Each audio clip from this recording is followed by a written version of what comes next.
முதலாம் சாமுவேலின் புத்தகம் 2ஆம் அதிகாரம் 30வது வசனத்தை தயவு செய்து வாசியுங்கள். First Samuel, 2nd chapter, verse 30. ஆகையால் இஸ்ரவேலின் தேவனாகிய கர்த்தர் சொல்லுகிறதாவது, உன் வீட்டாரும் உன் பிதாவின் வீட்டாரும் என்றைக்கும் என் சந்நிதியில் நடந்து கொள்வார்கள் என்று நான் நிச்சயமாய் சொல்லியிருந்தும் இனி அது எனக்கு தூரமாய் இருப்பதாக. என்னை கனம் பண்ணுகிறவர்களை நான் கனம் பண்ணுவேன், என்னை அசட்டை பண்ணுகிறவர்கள் கனஈனப்படுவார்கள் என்று கர்த்தர் சொல்லுகிறார். Wherefore the Lord God of Israel said, I said indeed that thy house and the house of thy father should walk before me forever.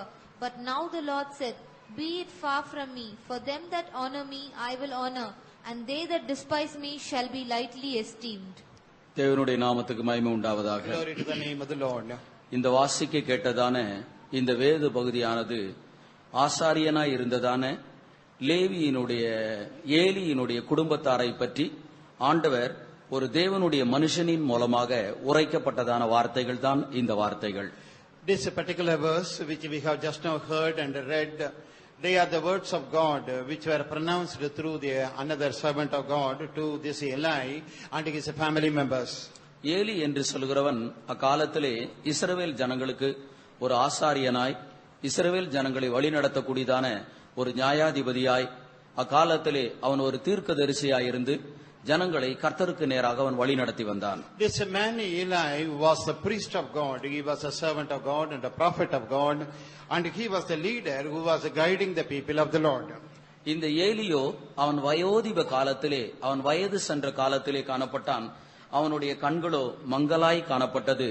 ஆகவே ஆசாரிய ஊழியத்தை அவன் செய்ய முடியாமல் அவனுடைய பிள்ளைகள் ஆசாரியர்களாக இருந்து அவர்கள் ஊழியம் செய்து வந்தார்கள். This man Eli, he was a priest of God, but yet because of his old age, he was well stricken, and his eyes became blind, and because of that, in his priesthood, his sons came, and they were serving the Lord. ஆசாரியன் என்று சொல்லும்போது தேவனுக்கு சமீபமாய் வருகிறவன் என்றுதான் பொருள். When we say the priest, it means that a person who is approaching the presence of God so closely. இன்னொரு விதத்திலே சொல்லும்போது ஆசாரியன் என்று சொல்கிறவன் ஜனங்களை தேவனோடு கூட சேர்க்கிறவன் என்று கூட நாம் சொல்லலாம். In another sense we can say when he is a priest, he is gathering the people to God himself. ஏனென்றால் ஜனங்களுக்காக பாவ நிவர்த்திகளை செய்து பலிகளை செலுத்தி அந்த ஜனங்களை கர்த்தரோடு கூட சேர்க்கிற ஒரு வேலையை தான் ஆசாரியன் செய்து வந்தார். The reason is the priest is one who is doing that service in the presence of the Lord by making atonement through the sacrifices, and he is reconciling the people to God. ஒரு ஆசாரியன் என்று சொல்லும்போது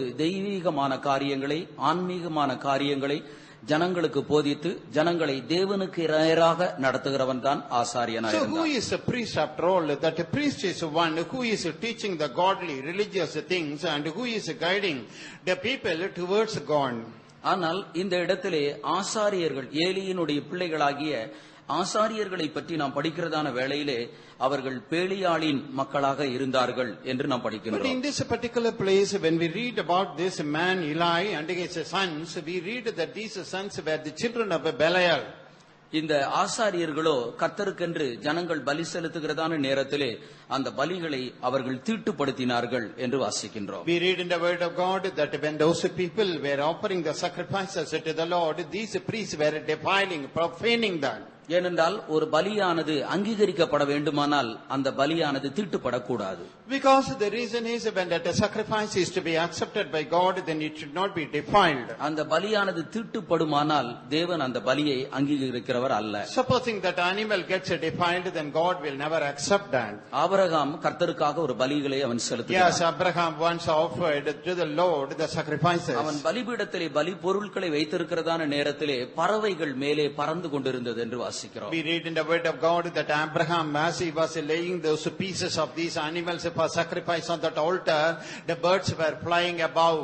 பறந்து கொண்டிருக்கிறதான பறவைகள் அந்த பலியினுடைய மாம்சத்தில் இறங்காதபடிக்கு அவன் துரத்தி கொண்டே இருந்தான் என்று வாசிக்கிறோம். We read that as these birds were flying above these sacrificial pieces, that they may not come down to eat these flesh, he was chasing them away. பறவைகளோ இந்த மாம்சத்தை சாப்பிடும்படிக்கு அவைகள் பறந்து கொண்டிருக்கிறது. So you see, these birds were flying above so that they may consume this meat of sacrifice. Abraham அந்த பலியின் மேலே ஒரு பறவைகள் இறங்கி விடுமானால் அதை தீட்டுப்படுத்துமானால் ஆண்டவர் அந்த பலியை அங்கீகரிக்க முடியாது. But Abraham knew, supposing these birds come down upon this altar to take away that flesh, then God cannot accept it because it gets defiled. ஆகவே அந்த பறவைகள் எல்லாவற்றையும் அவன் துரத்தி கொண்டே இருந்தான். And therefore he was constantly chasing away those birds. நான் இதை ஏன் சொன்னேன் என்றால், ஒரு பலியானது தேவனால் அங்கீகரிக்கப்பட வேண்டுமானால் அது தீட்டுப்படக்கூடாது என்பது. Now why I said this is because if a sacrifice is to be accepted by the Lord, then that should not get polluted. ஆனால் இந்த ஏலியினுடைய குமாரர்களாகிய ஆசாரியர்கள் அவர்கள் பலியை தீட்டுப்படுத்தினார்கள். But we see here that these sons of this priest Eli, they were defiling the sacrifices. ஆகவே ஜனங்கள் கர்த்தருக்காக பலி செலுத்துவதையும் கூட அவர்களுக்கு வெறுப்பாய் காணப்பட்டது. And therefore the people, on their side, they hated even to offer the sacrifices to the Lord. அது மாத்திரம் அல்லாது இந்த லேவியினுடைய ஏலியினுடைய குமாரர்களாகிய ஆசாரியர்கள் அவர்கள் பாவம் செய்ததாக கூட 25வது வசனத்திலே நான் வாசிக்கிறோம். Not only that, in verse 25 we see that this sons of this Eli were committing grievous sins. இவர்கள் பாவம் செய்கிறதான வேளையிலே அவனுடைய இந்த ஆசாரியர்களுடைய தகப்பன், அதாவது ஏலி, அவர்களை கண்டிக்காமல் இப்படிப்பட்ட ஒரு காரியத்தை செய்ய வேண்டாம் என்று வெறும் வார்த்தையிலே அவர்களிடத்திலே சொல்கிறார். When these people were doing those grievous sins, their father, that is this priest Eli, he did not rebuke them sharply, but he said softly, don't do that. இந்த காரியம் ஆண்டவருக்கு மிகவும் அருவருப்பாய் காணப்பட்டது. This particular matter, was very abhorrible in the presence of the Lord. ஒன்று, அவர்கள் பலியை அவர்கள் தீட்டுப்படுத்தினார்கள். The first point is that those people defiled the sacrifices to the Lord. மற்றொன்று, ஆசரிப்பு கூடாரத்தினுடைய வாசலிலே அவர்கள் துன்மார்க்கமான ஒரு காரியத்தை செய்தார்கள். And the second point is that these sons of Eli, they were doing a very heinous or a grievous sin right at the door of the tabernacle. வேதம் சொல்கிறது, தேவன் அவர்களை சங்கரிக்க சித்தமாயிருந்தார் and என்று the Bible says that God willed to destroy them. இவர்களுடைய குறைபாடான தவறான ஒரு நேரத்திலே தான் கர்த்தர் ஒரு தேவனுடைய மனுஷனை ஏலியினிடத்திலே அனுப்புகிறார். So at that time when these grievous sins were found in the household of Eli, the Lord is sending a man of God to him. ஏலியினிடத்திலே சொல்லும்போதுதான், என்னை கனம் பண்ணுகிறவர்களை நான் கனம் பண்ணுவேன், என்னை அசட்டை பண்ணுகிறவர்கள் கனஈனப்படுவார்கள் என்று குறிப்பிடுகின்றார். And to Eli only God is telling him that honors will I also honor, and they that despise me shall be lightly esteemed. என்னை கனம் பண்ணுகிறவர்களை நான் கனம் பண்ணுவேன், என்னை கனவீனம் பண்ணுகிறவர்கள் அசட்டை பண்ணப்படுவார்கள். And him that honors me will I also honor, and they that despise me shall be lightly esteemed. இந்த வார்த்தை எந்த சந்தர்ப்பத்திலே உரைக்கப்பட்டது? And what situation or juncture this word was spoken? இந்த ஆசாரியர்களோ துன்மார்க்கமான ஒரு காரியத்தை அவர்கள் Yes, செய்தார்கள். these priests were doing a very grievous fault, a sin. ஜனங்களை நல்வழியிலே நடத்தக்கூடிய ஆசாரியர்கள் அவர்கள் துன்மார்க்கராயிருந்தார்கள். And the priests, who were meant to lead the people in the right way, they were very wicked sinners. இந்த சந்தர்ப்பத்தை ஆண்டவர் சொல்லும்போது என்னை கனம் பண்ணவில்லை என்று சொல்கிறார். When God is mentioning about this occasion, he says those people did not honor me. என்னை கனம் பண்ணுகிறவர்களை நான் கனம் பண்ணுவேன், என்னை கனவீனம் பண்ணுகிறவர்கள் அசட்டை பண்ணப்படுவார்கள் என்று சொன்னார். And the Lord says, him that honors will I also honor, and he that despises me will also be despised. இந்த வார்த்தையின்படி ஏலியினுடைய குடும்பமானது கனஈனப்படுத்தப்பட்டது. So on the basis of this pronouncement, the whole family of this Eli was despised by God. ஏலியும் அவனுடைய குமாரர்களும் ஒரே நாளிலே அவர்கள் மரித்து Both போகின்றார்கள். this man Eli and his sons, they all died on that same day. அவர்களுடைய மரணமும் கூட ஒரு நல்ல மரணமாய் இல்லாமல் அது ஒரு நீச மரணமாய் காணப்பட்டது. Even their death, was not something good to look at, but it was so pitiful. அருமையானவர்களே, வாசிக்க கேட்டதான இந்த வேத வாக்கியம் அக்காலத்தில் உள்ளவர்களுக்கு மாத்திரம் அல்லாது இக்காலத்தில் இருக்கக்கூடியதான நமக்கும் இது ஒரு பொருத்தமான ஒரு வாக்கியமாய் இருக்கிறது. Beloved people of God, this particular scripture which we have now just listened, that is applicable not only to those people lived in that time, but to us also. இந்த காலை நேரத்திலும் இந்த வேத வசனத்தின் மூலமாக ஆவியானவர் நம் ஒவ்வொருவரோடும் கூட இடைப்படுகிறார். Yes, in this morning also with every one of us here, the Spirit of the Lord is dealing personally.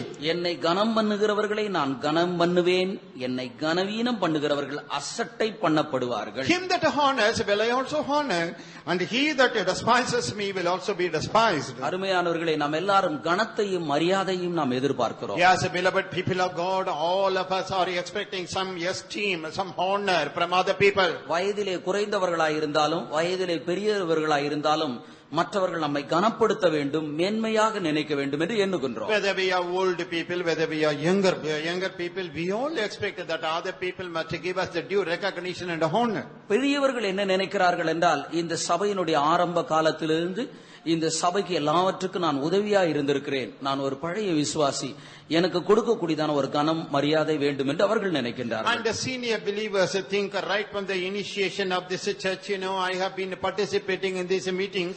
I know all those servants of God of the olden times, therefore I must be given the due recognition, they think. வயதிலே குறைந்தவர்களும் நினைக்கிறார்கள், நாங்கள் நன்றாக படித்திருக்கிறோம், எங்களுக்கு ஒரு பதவி காணப்படுகிறது, அந்த பதவிக்கு ஏற்ற ஒரு மரியாதை வேண்டும் என்றும் எதிர்பார்க்கிறார்கள். And the people here in this congregation of younger age, they think, see, we are well qualified, we have got a nice job, and therefore we must be given the due recognition and honor. எல்லாரும் ஏதோ ஒரு விதத்திலே மற்றவர்கள் நம்மை கனப்படுத்த வேண்டும், நம்மை மேன்மையாக நினைக்க வேண்டும் என்கிற ஒரு எண்ணம் உடையவர்களாக இருக்கிறார்கள். And therefore each and everybody, basically they are expecting some type of recognition, some type of honor from other people. ஒரு நபர் நம்மை கனப்படுத்துகிறதான வேளையிலே நம்முடைய இருதயம் அவர்களோடு கூட சேர்ந்து கொள்கிறது. Yes, at the time when other people, they are honoring us, we just get like-minded with them, we go with them. அவர்களோடு கூட ஒரு ஐக்கியத்தை நாம் வைத்துக் கொள்கிறோம். Yeah, we want to develop an intimacy, a closeness with those people. நம்மை கனவீனப்படுத்துகிறதான நேரத்திலே இவங்க மரியாதை தெரியாதவங்க அப்படின்னு சொல்லிட்டு அவங்களை விட்டு நாம் விலகி போகிறோம். At that time,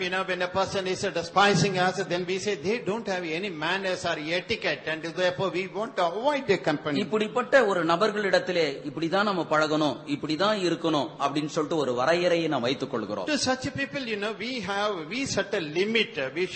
We don't want to cross that limit to move with that person. அருமையானவர்களே, பரிசுத்த வேதாகமம் என்ன சொல்கின்றது? Yeah, beloved people of God, what does the Holy Scripture say?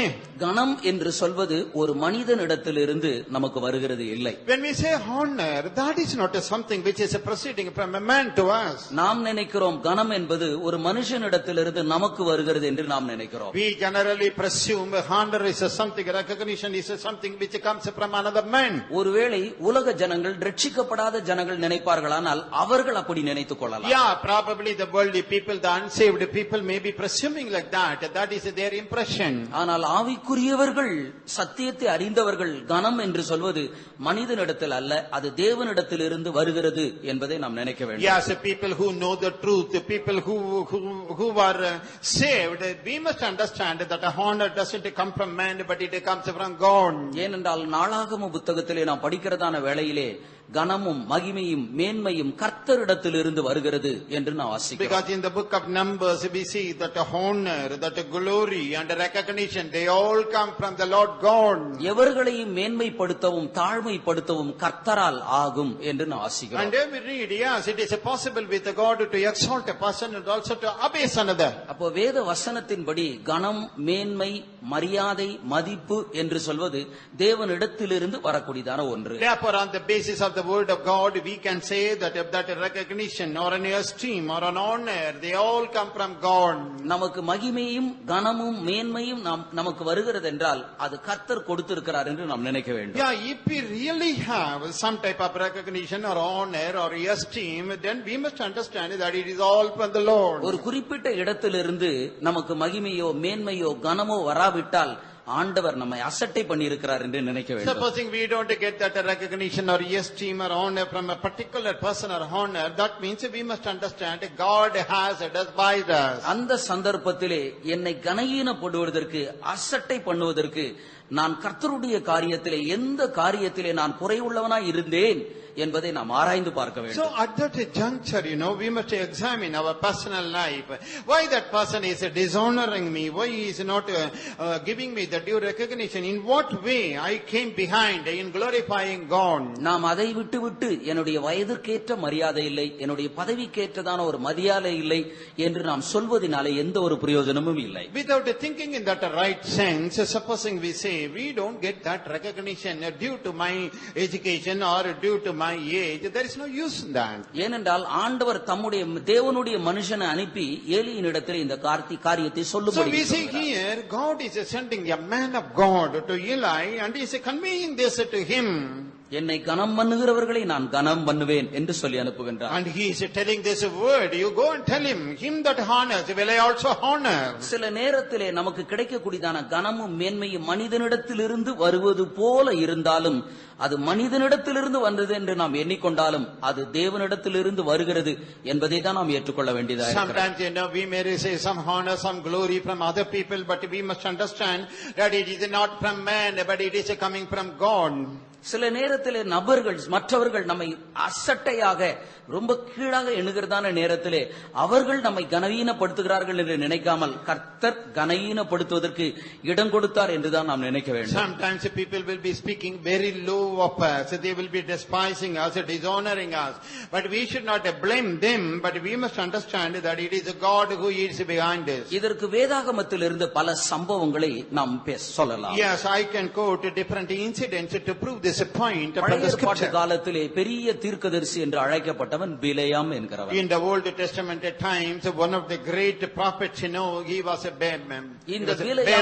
இந்த பிலேயாம் தன்னுடைய வாய்களை திறந்து ஒரு வார்த்தைகளை சொல்வானானால் அது மற்றவர்களுக்கு ஆசீர்வாதமான வார்த்தையாய் காணப்படும். Supposing this man Balaam opens his mouth and then speaks a word, then that word will bring a lot of blessing.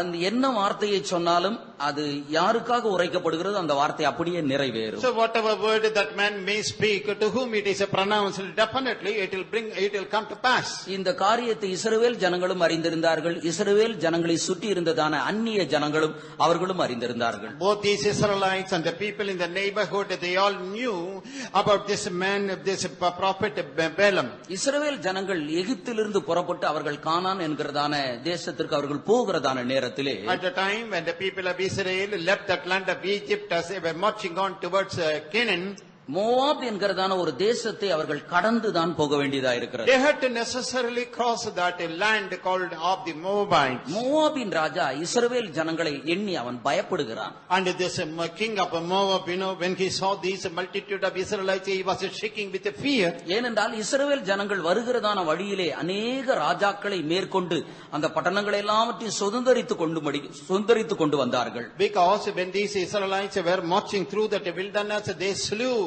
many kings and also many nations, and they were progressing. ஆகவே மோவாபின் ராஜாவாகிய பாலாக் இஸ்ரவேல் ஜனங்களை என்ன செய்வது என்று தன்னுடைய மனதில் யோசிக்கிறார். And therefore this king of Moab, Balak, he was very much puzzled as to what to do with these Israelites. அவர்களோடு கூட யுத்தம் பண்ணி அவர்களை மேற்கொள்ள முடியாது. Definitely he cannot fight against these Israelites and prevail. ஆகவே பிலேயாம் என்கிறதான ஒரு தீர்க்கதரிசி இருக்கிறான். அவனை அழைத்தனுப்பி அவன் மூலமாக அந்த ஜனங்களுக்கு ஒரு சாபத்தை கொடுக்கலாம் என்று அவனை அழைப்பதற்காக தன்னுடைய பிரபுக்களை அனுப்புகின்றான். And therefore this king Balak, he is sending his princess to this prophet Balaam, and through him he wanted to pronounce a curse upon the Israelites and overcome them. மோவாபினுடைய பிரபுக்கள் இந்த பிலேயாம் தீர்க்கதரிசியின் இடத்திலே வந்தார்கள். The princess of Moab came to this prophet Balaam. ராஜாவாகிய பாலாக் உம்மை அழைத்து அனுப்பினார். So the king Balak is inviting you. உன்னை கனப்படுத்துவார், மேன்மை எல்லாவற்றையும் உனக்கு தேவையான எல்லாவற்றையும் தருவார், உன்னை அழைத்தார் என்று சொல்கிறார். And they said, see, the king is calling you, he will honor you and he will exalt you. They told all this to Balaam. அப்பொழுது பிலேயாம் சொல்கின்றான், கர்த்தர் எனக்கு என்ன சொல்கிறாரோ அதை தான் நான் சொல்கிறேன். இன்று இரவு நேரத்திலே காத்திருங்கள், கர்த்தருடைய ஆலோசனை நான் உங்களுக்கு சொல்கிறேன் என்கின்றார். And then Balaam replied, see, I am going to tell you what the Lord is going to speak to me. You just wait for this night. I will wait upon the Lord and receive the word from him. அந்த இரவு நேரத்திலே காத்திருந்ததான வேளையிலே கர்த்தர் அந்த மனுஷரோடு கூட நீ போக வேண்டாம் என்று சொல்லிவிட்டார். And at night when this Balaam was waiting before God, God told him, don't go with those people, with the princess. மோவாபினுடைய பிரபுக்கள் இடத்திலே நான் வர முடியாது என்று சொல்லி அனுப்பி வைத்து. And Balaam said, see, sorry, I cannot come along with you.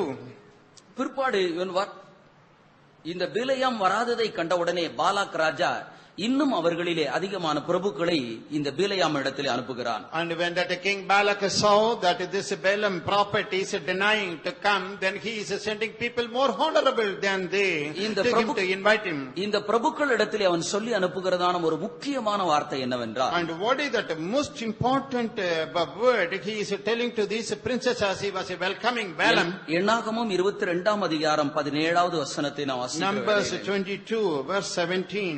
உம்மை மிகவும் கனம் பண்ணுவேன். வாசிங்க. உம்மை மிகவும் கனம் பண்ணுவேன், நீர் சொல்வதை எல்லாம் செய்வேன், நீர் வந்து எனக்காக அந்த ஜனங்களை சபிக்க வேண்டும் என்று சொல்லச் சொன்னார். For I will promote thee unto very great honor, and I will do whatsoever thou sayest unto me. Come therefore, I pray thee, curse me this people. இந்த இடத்திலே நான் உன்னை மிகவும் கனம் பண்ணுவேன், நீர் சொல்வதை எல்லாவற்றையும் நான் செய்வேன் என்று சொல்கிறான். In this place you see that the king is telling, I will promote you unto very great honor, and I will do whatsoever you say unto me. இந்த காரியத்தை கேட்ட உடனே பிலேயாம், இன்று இரவு நேரத்திலும் காத்திருங்கள், கர்த்தர் எனக்கு என்ன சொல்கிறார் அதை சொல்கிறேன். The moment Balaam heard these words, he said to you, wait this night also, I will tell you what the Lord is speaking to me. ஆண்டவர் சொல்றாரு, இப்ப நீ போ அப்படின்னு சொல்றாரு. Then God told him, yes, you go now. நான் உனக்கு என்ன சொல்கிறேனோ அதை தான் நீ சொல்ல வேண்டும், போ என்று சொல்கிறார். And God said, whatever word I am giving you, you just speak that word, you can go now. இப்பொழுது பிலேயாம் தீர்க்கதரிசி புறப்பட்டு போகிறார். And now we see this prophet Balaam is proceeding.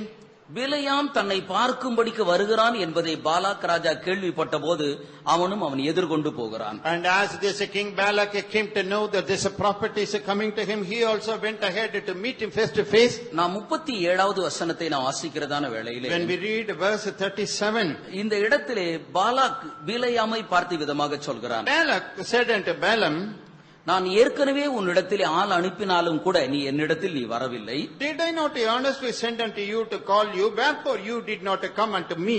ஏற்ற பிரகாரம் நான் உன்னை கனம் பண்ண மாட்டேனா என்று தான் சொல்கிறான். Am I not able indeed to promote you to honor? அப்ப அவனை கூப்பிடுறதான நேரத்தில் நான் உன்னை கனம் பண்ணுவேன், நீ எனக்காக வந்து ஜனங்களை சபிக்க வேண்டும் என்று And சொல்கிறான். therefore when he is calling this prophet, he said, I am going to honor you. You please come and curse these people on my behalf. அவன் வந்ததான நேரத்திலே நான் உன்னை கனம் பண்ண மாட்டேனா என்று தான் கேட்கின்றான். So at the time when he met him for the first time, the king is asking, will I not promote you? ஜனங்களை சபிப்பதற்காக வேண்டி அவன் பலிபீடத்தை கட்டி அவன் இலக்கத்தை பார்க்கின்றான். அந்த நேரத்திலே கர்த்தர் ஆசீர்வாதமான வார்த்தைகளை அவனுடைய வாயிலே போடுகிறார். So just to curse the people of Israel, this man, he is building that altar and he is waiting upon God, but God is giving the words of blessing. இஸ்ரவேல் ஜனங்களுக்கு ஆசீர்வாதமான வார்த்தைகள் எல்லாம் பிலேயாமனுடைய வார்த்தை வாயிலிருந்து உண்டானது. So from the mouth of this Balaam, all the words of blessings were proceeding. அந்த நேரத்திலே ராஜாவாகிய பாலாக் பிலேயாமை பார்த்து என்ன சொல்கிறான்? At that time, this king Balak, looking at Balaam, he says, நீ கனமடையாதபடிக்கு கர்த்தர் அதை தடுத்தார் என்று சொல்கிறார். he said, see, the Lord had prevented you from being promoted by me. பிலேயாம கூப்பிடும் போது நான் உன்னை கனம் பண்ண மாட்டேனா அப்படின்னு சொல்லி தான் கூப்பிடுறான். And it's Balak, when he is calling, he is telling, will I not honor you? ஆனா அதே நேரத்திலே நீ கனம் பெறாதபடிக்கு கர்த்தர் அதை தடுத்து விட்டார் என்று But சொல்றார். at the same time, he says, see, that your God has prevented you from receiving that honor from me. அருமையானவர்களே, கனம் என்று சொல்வது நன்றாக தெரிந்து கொள்ள வேண்டும், அது மனிதனிடத்திலிருந்து வரக்கூடியதே அல்ல. Therefore, beloved people of God, you must understand one thing very clearly. What is this honor and esteem? It is not from man. இன்னும் தானியேலின் புத்தகத்திலே நேபுகாத் நேச்சாரை பற்றி நாம் படிக்கிற வேளை, Moreover, in the book of Daniel, when we read about Nebuchadnezzar, ஆண்டவர் அவனுக்கு கனத்தையும் மேன்மையும் செல்வத்தையும் சம்பத்தையும் கொடுத்திருந்தார் என்று வாசிக்கிறோம். we read there that God had given that emperor honor, esteem, wealth and riches and glory. ஆனால் அவன் இவைகள் எல்லாவற்றையும் மறந்துவிட்டு தனக்கு ஏதோ ஒரு பதவி இருக்கிறதாக தன்னை மேன்மையாக நினைத்தான். ஆண்டவர் எல்லாவற்றையும் பிடுங்கி விட்டார். But this Nebuchadnezzar forgot all that. He thought that he was great in himself, and therefore God wanted to remove everything from him. ஆகவே யாராவது உங்களை ரொம்ப மேன்மைப்படுத்தினாங்கன்னா கனப்படுத்தினாங்கன்னா உங்களை தலையில தூக்கி வச்சுக்கிட்டு ஆடிக்கிட்டு இருக்காதீங்க. And therefore, supposing somebody honors you or appreciates you very much, do not give that person much importance. உங்களை யாராவது ரொம்ப கொஞ்சம் கீழ்த்தரமா நடத்துறது போல தெரிஞ்சதுன்னா அவங்க மோசமானவங்க அப்படின்னு ஒரு தீர்ப்புக்குள்ள வந்துடாதீங்க. And supposing somebody is despising you, doesn't give you that much honor, then don't think that person is a vile and base. ஏனென்றால் எல்லாம் கர்த்தரிடத்திலிருந்து வருகிறது என்பதை நாம் முதலாவது நம்முடைய மனதிலே நாம் நினைக்க வேண்டும். Because first of all, we must make it a point that all these things, honor and dishonor, they proceed from God. அருமையானவர்களே, நீங்களும் நானும் ஆவிக்குரியவர்கள், கர்த்தருடைய பிள்ளைகள். Yeah, beloved people of God, both you and I, we are the children of God, we are spiritual. நமக்கு வருகிறதான எல்லாமே கர்த்தரிடத்திலிருந்து வருகிறது என்பதை தான் நாம் நினைக்க வேண்டும். Yeah, we must know and make sure that all things which come to us are proceeding from God. பழைய ஏற்பாட்டு காலத்திலே ஜீவித்ததான யோசேப்பு யோசேப்பு, தானியேல், எஸ்ரா, நெகேமியா, ஷாத்ராக், மேஷாக், ஆபேத்நேகோ இவர்களை எல்லாரையும் பாருங்கள். இவர்கள் அந்நிய தேசத்தில் இருந்தார்கள், உயர்ந்த பதவியில் இருந்தார்கள். And those saints, of that Old Testament dispensation, like this Joseph, Daniel, Shadrach, Meshach, Abednego and other people, they were after all living in a foreign country, a strange land, but there they received honor and esteem. இவர்களை எல்லாரையும் கனப்படுத்தினது யாரா இருந்திருக்கும்? And who you think that who actually honored these people? ஆண்டவர் தான் அவர்களை கனப்படுத்தினார். Yeah, it was God who honored them. யோசேப்பு எகிப்து தேசத்தில் காணப்பட்டான். Yeah, this Joseph was in the land of Egypt. அந்த எகிப்து தேசத்துக்கு போகிறதான நேரத்திலே ஒரு அடிமையாக தான் போகிறான். When he was entering into that land of Egypt, he was after all as a bond servant. அக்காலத்தின்படி அடிமை என்று சொல்லும்போது அவனுக்கு எந்த ஒரு மதிப்போ ஒரு மரியாதையோ ஒன்றும் கிடையாது. In those days, when a person was a bond servant or a slave, he had no recognition or nobody would recognize him. இந்த அடிமையாய் இருந்ததான ஒரு மனிதனை அந்த தேசத்தை ஆளுவதற்கு கொண்டு வந்தது யார்? And this man who was a slave, a bond servant, who had taken him to Egypt to rule the country. ஆண்டவர் தான் அந்த பதவிக்கு அவனை கொண்டு வந்தார். Yeah, it was God who had raised him up to that situation. அந்த எகிப்து தேசத்தை ஆண்டு வந்ததான பார்வோன் இவ்விதமாக சொல்கிறான். And that Pharaoh, the king of Egypt, he says, இந்த எகிப்து தேசம் முழுவதுக்கும் பார், உன்னை நான் அதிபதியாக நான் மாற்றினேன். And to Joseph he says, you see here, I have made you a ruler for the whole land of Egypt. சிங்காசனத்திலே மாத்திரம் நான் உன்னிலும் உயர்ந்தவனாயிருப்பேன். But only in the throne I will be higher than you. ராஜாவாகிய பார்வோனுக்கும் யோசேப்புக்கும் இருக்கிற ஒரே ஒரு வித்தியாசம் என்ன? See that only difference between that Pharaoh, that king, and this Joseph. சிங்காசனத்திலே மாத்திரம் நான் உயர்ந்தவனாய் காணப்படுவேன். Only on that throne I will be higher than you. இந்த எகிப்து தேசத்தில் இருக்கக்கூடியதான எல்லா ஜனங்களும் உன்னுடைய வார்த்தைக்கு அஞ்சி நடக்க கடவர்கள். And all the people in that entire Egypt, they will all fear at your word and walk. உன்னை கேளாம ஒருத்தனும் கையையாவது காலையாவது அசைக்க கூடாது. And without your express permission, nobody can ever move his finger or his feet. இவ்வளோ ஒரு பெரிய பதவிக்கு கொண்டு வந்து நிறுத்தினது ஆண்டவர் தான். So it is God who had exalted this Joseph to that position. இவன் கர்த்தரை கனப்படுத்தினான், கர்த்தர் அவனை கனப்படுத்தினார். Yeah, Joseph honored God and God honored Joseph. வேதத்திலே தானியேலை நாம் In எடுத்துக்கொள்வோம். the word of God, when we look into the life of Daniel, Daniel Babylon தேசத்திலே அவர் உயர்ந்த பதவியில் இருந்தார். and Daniel, was occupying a very high position in the land of Babylon. பாபிலோனில் இருக்கக்கூடியதான சில உயர்ந்த பதவிகளை சொல்கிறேன். And I tell you, some of these high positions in Babylon. அந்த பாபிலோன் தேசத்தினுடைய ராஜா, And the king of Babylon. அந்த ராஜாவுக்கு பிற்பாடு 3 பிரதானிகள். And there were 3 chamberlains next to him. இந்த பிரதானிகளுக்கு பிற்பாடு 120 தேசாதிபதிகள். And 120 princes next below in that hierarchy. தேசத்தினுடைய ஒவ்வொரு பகுதிகளை பிரித்து கொடுத்து அதை தேசாதிபதிகள் ஆட்சி செய்தார்கள். And that land, that empire was divided into different portions and the governors were ruling. இந்த தேசாதிபதிகளுக்கு பிற்பாடு அந்த தேசத்தினுடைய ராணுவம். And behind them, that was the army of that empire. இப்படிதான் அந்த பாபிலோன் தேசமானது ஆண்டு நடத்தப்பட்டு வந்தது. So this is the way in which that land of Babylon was being governed. இந்த தானியேலுக்கு கொடுக்கப்பட்டதான பதவி எப்படிப்பட்ட பதவி என்றால், And look just a minute at the position given to this Daniel. இந்த 120 தேசாதிபதிகளுக்கு மேலே 3 பிரதானிகள் இருந்தார்கள். And above these 120 princes, there were 3 presidents. இந்த 3 பிரதானிகளுக்கு மேலே ஒரு பிரதானி இருந்தான், அவன்தான் தானியேல். And among these 3 presidents, one person was very important. That was Daniel. அப்போ முதலாவது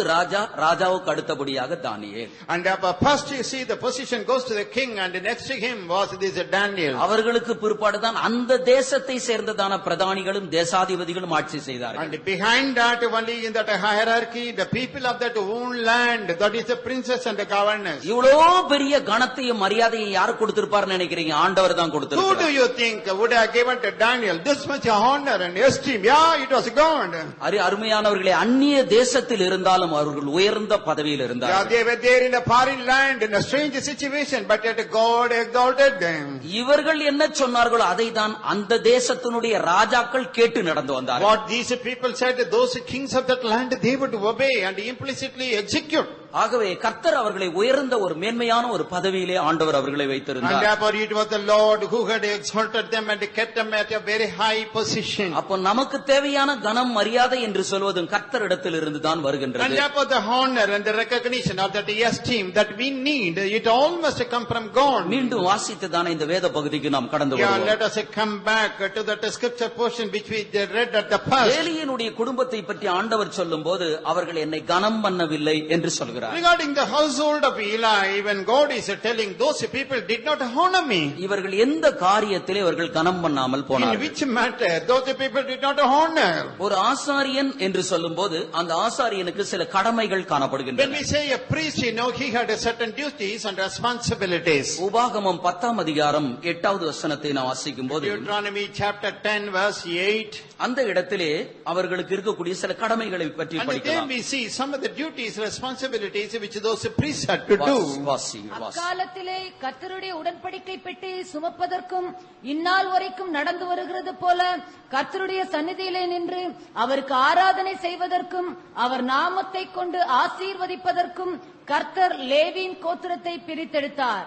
At that time the Lord separated the tribe of Levi to be the ark of the covenant of the Lord, to stand before the Lord to minister unto him and to bless in name unto this day. ஆசாரியர்களுடைய வேலைகளை நாம் படிக்கின்றோம். So we see here the list of jobs which these priests had to do. உடன்படிக்கை பெட்டியை சுமக்கவும் ஆராதனை செய்யவும் கர்த்தருடைய சந்நிதியில் இருந்து ஜனங்களை ஆசீர்வதிக்கவும் ஆண்டவர் அவர்களை பிரித்தெடுத்தார். And the Lord had separated the tribe of Levi to bear the ark of the covenant of the Lord, to stand before the Lord, to minister to him, to bless in his name. இன்னும் 1 சாமுவேலின் புத்தகம் 2ஆம் அதிகாரம் 28வது வசனத்தை நான் வாசிக்கிற 1 வேளையிலே Samuel 2:28. அவர்கள் பலியிடவும் தூபம் காட்டவும் ஆண்டவர் அவர்களை தெரிந்து கொண்டார் என்று The வாசிக்கிறோம். Lord had chosen them to offer upon the altar the burnt incense and also offer the sacrifices. அப்போ ஒரு ஆசாரியனுடைய வேலை எப்படிப்பட்ட வேலை? So what is the nature of that job a priest had to do? அவன் உடன்படிக்கை பெட்டியை சுமக்க வேண்டும், ஆராதனை செய்ய வேண்டும், கர்த்தருடைய சந்நிதியிலிருந்து ஜனங்களை ஆசீர்வதிக்க வேண்டும், அவன் பலியிட வேண்டும், அவன் தூபம் காட்ட வேண்டும். So that the priest, must stand in the presence of the Lord. He must bear the ark of the Lord. He must offer the burnt incense to the Lord. He must offer the sacrifice to the Lord, and he must bless the people. ஏலியினுடைய பிள்ளைகளோ இந்த காரியத்தில் அவர்கள் குறைவுள்ளவர்களாய் இருந்தார்கள். But the children of Eli, were very much lacking in this aspect. கர்த்தருக்காக பலி செலுத்தக்கூடிய காரியத்திலும் அவர்கள் தூபம் காட்டக்கூடிய காரியத்திலும் அவர்கள் குறைவுள்ளவர்களாய் In the இருந்தார்கள். matter of offering the burnt sacrifice to the Lord, in the matter of burning the incense to the Lord, they were coming much behind. 1 சாமுவேலின் புத்தகம் 2ஆம் அதிகாரம் 29வது வசனத்தை வாசிக்கும் போது 1 Samuel chapter 2 verse 29. அவர்கள் பலியையும் காணிக்கையையும் உதைத்தார்கள் என்று வாசிக்கிறோம். And we read there that these people just kicked the offering and the sacrifices of the Lord. உதைத்தார்கள் என்ற வார்த்தையினுடைய பொருள் என்ன? What is the meaning of that word, kicked it out? பலியையும் காணிக்கையும் அவர்கள் கனஈனப்படுத்தினார்கள், அதை தீட்டுப்படுத்தினார்கள். In other words, kicking the sacrifice and the burnt offering means they just polluted, defiled it. பலி என்று சொல்வது கர்த்தருக்காக செலுத்தப்படுகிற ஒன்று. What is that sacrifice? It is specifically meant to the Lord. கர்த்தருக்காக செலுத்தப்படுகிறதான ஒரு பலியை அவர்கள் கனப்படுத்தாமல் கனஈனப்படுத்தினார்கள், அதை தீட்டுப்படுத்தினார்கள். And that sacrifice which is meant only to the Lord, these people did not honor it, but they dishonored it, they polluted it. ஆகவே தான் ஆண்டவர் சொன்னார், என்னை கனம் பண்ணுகிறவர்களை கனம் பண்ணுவேன், கனவீனம் பண்ணுகிறவர்கள் அசட்டை பண்ணப்படுவார்கள். And that is the reason the Lord God said, him that honors will I also honor, and he that despises me will I also despise. அருமையானவர்களே, இந்த வேத வசனத்தை கொண்டு நம்முடைய ஜீவியத்தோடு ஒப்பிட்டு சில காரியத்தை படிக்க Yeah, போகிறோம். beloved people of God, now let us compare our personal life on the basis of this scripture. ஆண்டவர் நம்மையும் கூட ஒரு ஆசாரியனாய் வைத்திருக்கிறார். Yeah, the Lord had kept us in this world as a priest. வெளிப்படுத்தல் 1ஆம் அதிகாரம் 6வது வசனத்திலே நான் வாசிக்கிறேன். Revelation first chapter verse 6. 1 பேதுருவின் புத்தகம் 2ஆம் அதிகாரம் 9வது வசனத்திலும் வாசிக்கிறோம். 1 Peter 2:9. நாம் ராஜரீக ஆசாரிய கூட்டமாய் இருக்கிறோம். We are the royal priesthood, we read there. அப்ப நாம் ஒவ்வொருவரும் ஆசாரியர்களாய் And காணப்படுகிறோம். therefore individually every one of us is a priest. ஆசாரியர்களாய் காணப்படுகிறதான நமக்கு ஆண்டவர் ஒரு பலி செலுத்தக்கூடியதான ஒரு முறைமையை கொடுத்திருக்கிறார். So when we are seen as a priest, then God has given a priesthood where we can offer a sacrifice to the Lord. நாம் கர்த்தருக்காக செலுத்தக்கூடியதான பலியையும் காணிக்கையையும் அதை கனப்படுத்தி செய்வோமானால் கர்த்தர் நம்மை So கனப்படுத்துவார். that a sacrifice and the offering which we have to give to the Lord, when we honor that, then the Lord will also honor us. புதிய ஏற்பாட்டு காலத்திலே ஆசாரியர்களாய் காணப்படுகிறதான நாம் கர்த்தருக்காக செலுத்தக்கூடியதான காணிக்கை என்ன? தகன பலி என்பது And என்ன? we in this New Testament dispensation, as we are seen as a priest, what are the burnt sacrifices and the other offerings we have to offer to God? ஏசாயாவின் புத்தகம் 43ஆம் அதிகாரம் 23வது வசனத்தை வாசிக்கும் போது Isaiah 43 verse 23.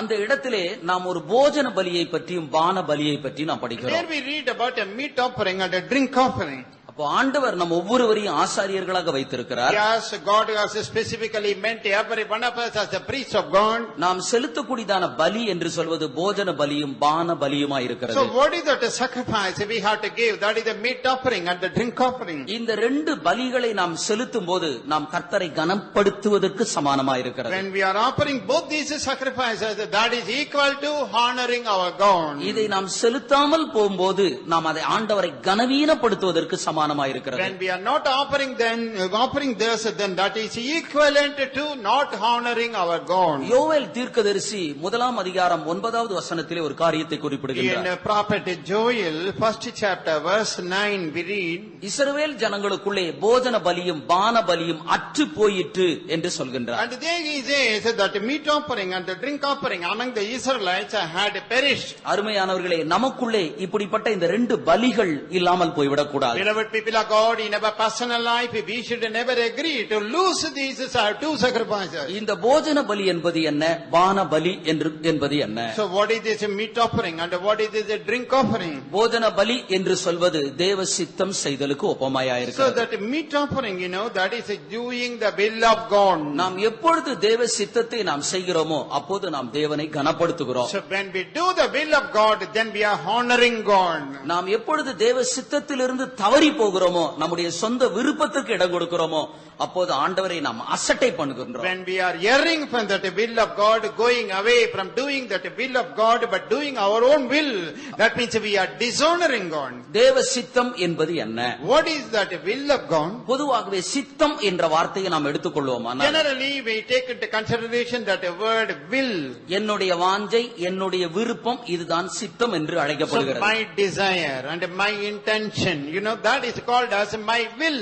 தேவ சித்தம் என்று சொல்வது என்ன? What is that? Will of God. அது தெய்வத்தினுடைய வாஞ்சை, தெய்வத்தினுடைய விருப்பம், தெய்வத்தினுடைய எண்ணங்கள். So that is the intention of God. That is the desire, the longing of God. நாம் என்றைக்கு ரட்சிக்கப்பட்டோமோ, ஆண்டவரை ஏற்றுக்கொண்டோமோ, அன்றைய நாளிலிருந்து நம்முடைய விருப்பங்கள், நம்முடைய வாஞ்சைகள் நமக்குள்ளிருந்து எடுக்கப்பட்டு தெய்வத்தினுடைய வாஞ்சைகள், விருப்பங்கள் நமக்குள்ளே நிறைவேற்றப்பட வேண்டும். இதுதான் தேவ சித்தம். The will of God is that the very day we got saved, the very day we came to Jesus Christ, our will, our intention and our longings must go, but we must do the will and the longing of the Lord. வேதாகமத்திலே நாம் படிக்கக்கூடியதான சத்தியங்களிலே முக்கியமான ஒரு சத்தியம் தான் இந்த தேவ சித்தம் என்று சொல்வது. Among the different truths that we learn out of the scripture, the most important one is doing the will of God. ஒரு மனிதன் தேவ சித்தத்துக்கு அவன் உட்பட்டு ஜீவிக்கும் போதுதான் கர்த்தர் அவர்களை பரிசுத்தமாக்குகிறார், அவர்களை ஆசீர்வதிக்கிறார், ஆண்டவர் அவர்களை பயன்படுத்துகிறார். Only when a man is in the center of the will of God, then God is sanctifying that person, He is blessing that person, using that person. தன்னுடைய விருப்பத்தின்படி எல்லாம் அவன் ஜீவிக்கிறதான வேளையிலே ஆண்டவர் அவர்களுடைய விருப்பத்திற்கு விட்டு விடுகிறார். அவர்களை கனப்படுத்தாதபடிக்கு ஆண்டவரே அவர்களுக்கு தடையா இருக்கிறார். When a person is doing his own will, then the Lord is allowing him to go scot free, and then the Lord is dishonoring that person. ரட்சிக்கப்பட்ட காலத்திலிருந்து நம்முடைய விருப்பத்தை நமக்குள்ளிருந்து எடுத்துட்டு தெய்வத்தினுடைய விருப்பம் மாத்திரம் நமக்குள்ளே நிறைவேற்றப்பட வேண்டும். So right from the day one of our salvation, we must take away our self will, self ego, and start doing the will of God. ஒரு கட்டடத்தை கட்டுவதற்கு முன்பாக Before we build a building, அதற்கான ஒரு ப்ளூ பிரிண்ட் போடுறாங்க. yeah, they draw a blueprint for that. அந்த வரைபடத்திலே எப்படி இருக்கிறதோ அதை போலவே ஒரு கட்டடத்தை கட்டுகிறோம். Exactly, in that same figure, same image, and that blueprint blueprint, they build that building. அந்த ப்ளூ பிரிண்ட்ல இருப்பதற்கு மாறாக இருக்குமானால் அந்த கட்டடமானது இடிக்கப்பட வேண்டியதா இருக்கிறது. Supposing that is the deviation from that blueprint, then that building had to be demolished. அருமையானவர்களே, நம்மையும் குறித்து ஆண்டவர் ஒரு ப்ளூ பிரிண்ட் போட்டிருக்கிறார். Yeah, beloved people of God, about us also God has a blueprint. உங்களுடைய காலங்கள் எல்லாம் என் கரத்தில் இருக்கிறது என்று சொல்கின்றார். And he says all your times are in my hand. நாம் எப்படி இருக்க வேண்டும் என்பதை ஆண்டவர் ஏற்கனவே தீர்மானம் செய்து விட்டார். What should be the pattern of our life? God has already predetermined that. நாம் ஒருவேளை ரட்சிக்கப்பட்டது ஒருவேளை புதிதாக காணப்படலாம். Yeah, and when we get saved, probably that is a new experience. ஆனால் ஆண்டவரோ நம்மை குறித்ததான ஒரு மேலான ஒரு நோக்கத்தை அவர் வரைந்து வைத்திருக்கிறார். But God on his part has got a very noble and a lofty plan concerning us. அந்த நோக்கம் ஒவ்வொருவருடைய ஜீவியத்திலும் முற்றிலுமாக நிறைவேற வேண்டியதாக இருக்கிறது. That plan, that purpose must be fulfilled in the life of every person. இந்த தேவ சித்தம் என்று சொல்வது எவ்வளவு காலம் வரைக்கும்?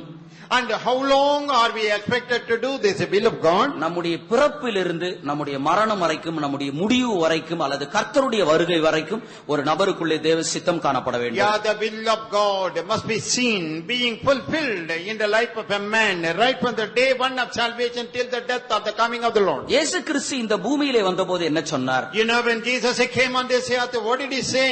புஸ்தக சுருளில் என்னை குறித்து எழுதி இருக்கிறது, தேவனே உம்முடைய சித்தம் செய்யும்படிக்கு இதோ வருகிறேன் என்றார். And he said, it is written about me in the volume of the book, lo, I come to do your will. புஸ்தக சுருள் என்று சொல்வது இந்த வேதம் தான் புஸ்தக சுருளாய். What is that volume of the book? Yeah, this is the Holy Bible. இதோ நான் சித்தம் செய்யும்படிக்கு வருகிறேன் என்று இந்த உலகத்துக்கு வந்தார். And he came down into this world saying, lo, I come to do your will. தன்னுடைய ஜீவனை விடக்கூடியதான் அந்த சந்தர்ப்பத்திலும் என்ன சொல்கின்றார்? At the time when he was about to give out his spirit, you know what he is saying? இந்த பாத்திரம் என்னை விட்டு நீங்க கூடுமானால் நீங்கட்டும். If this cup, if it goes from me, let it go.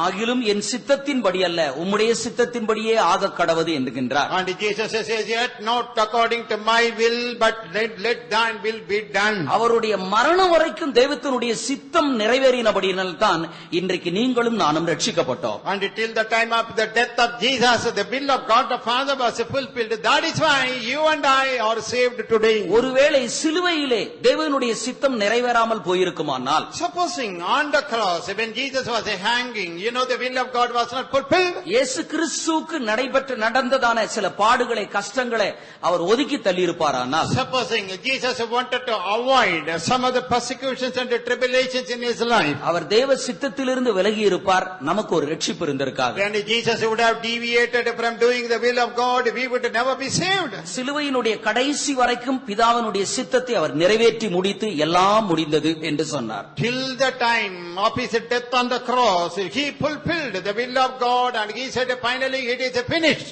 பிதா இந்த பூமியிலே அவரை கொண்டு என்ன காரியத்தை செய்ய வேண்டும் என்று விரும்பினாரோ அனைத்தையும் அவர் செய்து முடித்து பரலோகத்திற்கு போனார். And whatever Father God expected Jesus to do, to accomplish in this world, Jesus did all that, and he ascended up into heaven. அருமையானவர்களே, உங்களுடைய ஜீவியத்திலும் என்னுடைய ஜீவியத்திலும் மரணத்தினுடைய கடைசி வரைக்கும் தேவனுடைய சித்தம் மாத்திரம் நிறைவேற்றப்பட வேண்டும். Yeah, beloved people of God, both in your life, in my life, till our last breath, the will of God must be fulfilled. நமக்குள்ளே தேவ சித்தம் என்று ஒன்று நடக்காமல் நம்முடைய சொந்த விருப்பமே நடந்து கொண்டிருக்குமானால் என்ன ஏற்படும்? Supposing that the will of God is not fulfilled in us, but that ego, our own will is getting fulfilled, what will be the result? அதற்கு வேதத்தில் எத்தனையோ வசனங்கள் இருக்கிறது. ஒரே ஒரு காரியத்தை மாத்திரம் Yeah, சொல்றேன். there are so many scriptural references for that, but I want to tell you only one now. எப்போது ஒரு நபர் தேவ சித்தத்திலிருந்து விலகி தன்னுடைய சொந்த விருப்பத்திற்கு இடம் கொடுக்கிறானோ அன்றைக்கு அவருடைய ஆத்துமாவிலே ஒரு மரணம் சம்பவிக்கிறது. Right on that day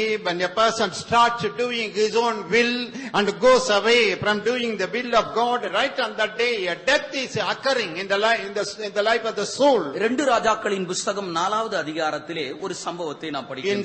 2 Kings chapter 4 we read one incident. 38வது வசனத்திலிருந்து 41வது வசனம் வரைக்கும் நாம் படிக்கிற வேளையிலே Verses 38 to 41. எலிசா கில்கால் என்கிறதான ஒரு பட்டணத்துக்கு போகிறான். Elisha was going to Gilgal, a city. அந்த பகுதியிலே அந்த தேசத்திலே ஒரு பெரிய பஞ்சமானது In காணப்படுகிறது. that particular land, there was a mighty famine. அப்பொழுது தீர்க்கதரிசியினுடைய புத்திரர் எலிசாவினிடத்திலே வந்து தேசத்திலே பஞ்சம் இருக்கிறது என்கிறார்கள். And then the children, the sons of the prophet came and told Elisha, see, here is a famine in the land. அதற்கு எலிசா சொல்கிறான், ஒரு பானையை கொண்டு வந்து வைத்து அதிலே கூழ் காய்ச்சுங்கள் என்று சொல்கிறான். And then Elisha said, set a great pot and seethe the pottage. அவர்கள் ஒரு பெரிய தீர்க்கதரிசிகளின் புத்திரர் ஒரு பெரிய பானையை கொண்டு வந்து வச்சு அந்த பானை நிறைய கூழ காய்ச்சறாங்க. And then the sons of the prophets, they came, brought a huge pot and they were seething the pot. தயவுசெய்து இந்த காரியத்தை கொஞ்சம் தயவுசெய்து கவனமாக Please listen to me carefully. தேசத்திலே பஞ்சம் ஏற்பட்டது. There was a famine in that land. எலிசாவினிடத்துல சொல்றாங்க, பஞ்சமா இருக்கு, பட்னியா இருக்கிறோம் அப்படின்றாங்க. And then they told Elisha, see, there is a famine, we are all hungry. Elisha சொல்றான், ஒரு பெரிய பானையை கொண்டு வந்து அதுல கூழ் காய்ச்சுங்க அப்படின்றாங்க. But Elisha says, bring a huge earthen pot and you see that pottage there. தீர்க்கதரிசிகளின் புத்திரர் பானையிலே கூழை காய்ச்சுகிறார்கள். And the sons of the prophet, they were preparing that pottage porridge in that pot. 39வது வசனத்தை வாசிக்கும் போது, Verse 39. ஒருவன் கீரைகளை பறிக்க போய் பேய் கொம்மட்டி காய்களை கொண்டு வந்து அவைகளை அந்த கூழிலே போடுகின்றான். And one person went out into that field to gather herbs, but he got wild gourd and then he put it in the pot. இப்போ கூழை காய்ச்சி முடிச்சிட்டாங்க. And now the pottage is ready. காய்ச்சின கூழை மற்றவர்களுக்கு குடிப்பதற்கு கொடுக்கிற நேரத்தில், So now it was the time to serve everybody some of this porridge. ஜனங்கள் எல்லாரும் சொல்கிறார்கள், தேவனுடைய மனுஷனே, பானையிலே சாவு இருக்கிறது என்று Then சொல்கிறார்கள். all the people shouted, saying, oh man of God, there is a death in this porridge. அப்ப எலிசா என்ன சொல்றான்? கூழ் காய்ச்ச சொல்றான். But Elisha says, you prepare the pottage. ஜனங்கள் எல்லாரையும் சாவடிக்கிறதுக்காக கூழ் காய்ச்ச சொன்னான். And is it with the purpose of killing all the people, they are preparing this porridge? பஞ்சத்திலிருந்து ஜனங்கள் பிழைப்பதற்காக கூழ் காய்ச்ச சொல்கிறார். So that these people may escape out of that famine, they were preparing the pottage. ஆனால் கூழ் காய்ச்சின பிற்பாடு ஜனங்கள் சொல்கிறார்கள், பானையிலே சாவு இருக்கிறது என்று. Now the pottage is ready, but the people were shouting, see, there is a death in the pot. இந்த சாவு எங்கிருந்து வந்தது? From where the death came? மாவை கொண்டு அவர்கள் கூழை காய்ச்சினார்கள் என்று வாசிக்கிறோம். Yeah, we read here that they took that flour and then they prepared this porridge. நாம் போஜன பலியை பற்றி நாம் படிக்கிற வேளையிலே, When we read about that meat offering, இந்த போஜன பலியானது எப்படி அது செய்யப்படுகிறது? how actually this meat offering is prepared? தானியத்தை கொண்டு வந்து அந்த தானியத்தை மெல்லிய மாவாக இடிக்கிறார்கள். They are bringing that corn and then they are pounding it to a fine flour.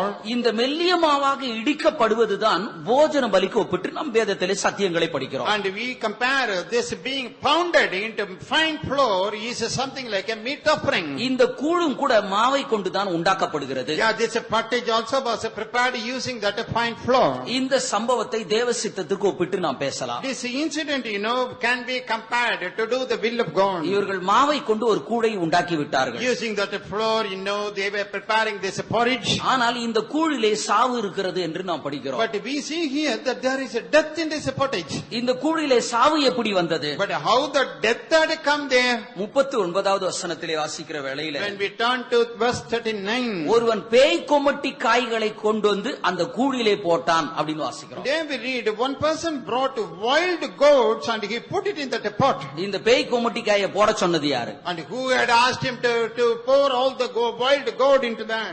Elisha சொன்னானா போடுறதுக்கு? Did Elisha ask him to do it? ஒரு பானையிலே கூழை உண்டாக்குன்னு தான் சொன்னான். He said just sit the pottage in a pot. ஆனால் கூழ் காய்ச்சுகிறவர்கள் என்ன பண்ணார்கள்? பேய் கொமட்டி காய்களை கொண்டு வந்து போட்டாங்க. But those people preparing this pottage, they brought that wild goat and put it in that pot. இது இவர்களுடைய சொந்த விருப்பமா இருக்கிறது. So this is their self will. என்ன நினைச்சு பேய் கொமட்டி காய்களை கொண்டு வந்து அதுல போட்டிருப்பாங்க? With what intention they had done that? இவ்வளவு நாளும் பசியும் பட்னியுமா இருந்துட்டு இருக்கிறோம். All these days we were hungry. வெறும் கூழா இருக்கு, அதுல கொஞ்சம் டேஸ்ட் உண்டாக்குறதுக்கு எதையாவது உள்ள போடும் அப்படின்னு நினைச்சு தான் போட்டாங்க. They thought, see, that is an empty porridge, why don't you give it a little taste and put that wild goat in இது அவர்களுடைய சொந்த விருப்பமா இருக்கு. Yeah, this was their ego, self will. எப்போ தேவ சித்தத்திலே சொந்த விருப்பங்கள் குறுக்கிடுகிறதோ அப்போது அங்கே சாவு காணப்படும். So when that self will or ego is seen in doing that will of God, then there will be the death in us. நம்முடைய வாழ்க்கையிலே தேவ சித்தம் பாதி நம்முடைய விருப்பம் பாதி அப்படின்னு காணப்படும் போது நம்முடைய ஆத்மாவிலே ஒரு மரணம் So சம்பவிக்கின்றது. in our personal life, when we have that will of God 50% and our own will and ego another 50, then there will be death in our soul. அருமையானவர்களே, நம்முடைய ஜீவியத்திலே எந்த ஒரு காரியங்களா இருந்தாலும் எதை நாம் செய்தாலும் முழுமையாகவே அவைகள் தேவ சித்தமாய் காணப்பட வேண்டும். Beloved people of God, whatever we may do in our personal life, entirely that must be after the will of God. ஜனங்கள் எல்லாரும் இந்த பானையிலே சாவு இருக்கிறது என்று சொன்னபோது எலிசா என்ன செய்கிறான்? When all the people said there is a death in this part, you know what Elisha did? கொஞ்சம் மாவை கொண்டு வரும்படிக்கு சொல்லி அதை பானையிலே போட்டான். And he asked them to bring some of this flour and then he put it in that pot. பானையிலே போட்டபோது சாவு நீங்கி போயிற்று என்று நாம் படிக்கிறோம். And we read when they added that in the pot, then the death departed.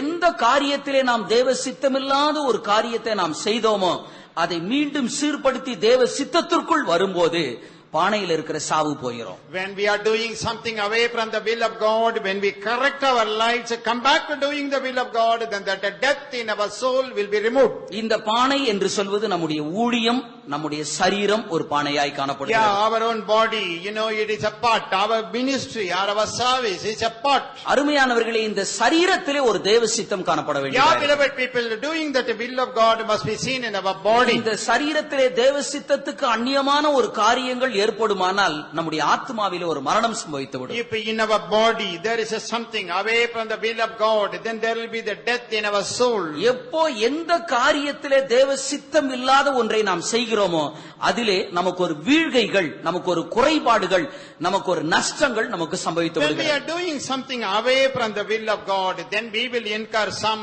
loss, some fall. உதாரணமாக இஸ்ரவேல் ஜனங்கள் தங்களுக்கு என்று ஒரு ராஜா வேண்டும் என்று கேட்டார். For example, the people of Israel demanded a king to be given to them. ராஜா வேண்டும் என்று கேட்ட காரியம் கர்த்தருக்கு விருப்பமில்லாத ஒரு காரியம். It was something the Lord never liked for them to give a king.